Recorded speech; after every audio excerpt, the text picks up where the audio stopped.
so hopefully as you get this song down, you'll be able to play it with that duet. All right, so then the next two songs are Row, Row, Row Your Boat and The Clock Towers, okay? The only difference, so if you notice, on Row, Row, Row Your Boat, you're gonna have a different time signature, so I'm gonna let you fill that in. It should be a 3/4 time, so 3/4 time signature. And then in the next song, The Clock Tower Bells, you have what's called a pedal mark. I'm hoping you're looking at your page right now. The pedal is it's talking about the right pedal, the sustain pedal, and you're gonna hold that down as you play this next song. Okay, so let's do Row, Row, Row Your Boat first. I'm just going to demonstrate with the timing. You're gonna start with your 3 finger on G, the G that's right below your middle C. Here we go. 1, 2, 3, 1, 2, 3, 1, 2, 3, 1, 2, 3, 1, 2, 3, 1, 2, 3, 1, 2, 3. Now it says, can you finish the melody? So using your ear, try to finish that melody off.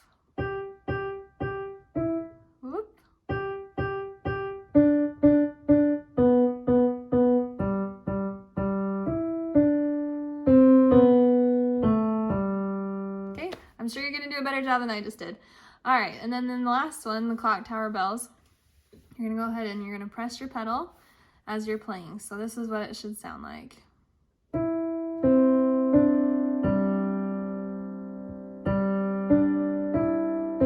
2, 3, 1, 2, 3, 1, 2, 3, 1, 2, 3, 1, 2, 3. And go ahead and fill in your time signature for that. And it's down at the bottom, it says Discovery, transpose Clock Tower Bells using these keys and finger numbers. So it's having you move your hand so that your left hand is on C and your right hand is on F, G, A. Okay, and it's asking you to see if you can play that same song in a different spot. So you use your same pattern. 1, 2, 3. 1, 2, 3. 1, 2, 3.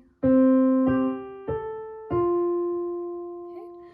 All right, and that is enough for lesson 3 for today.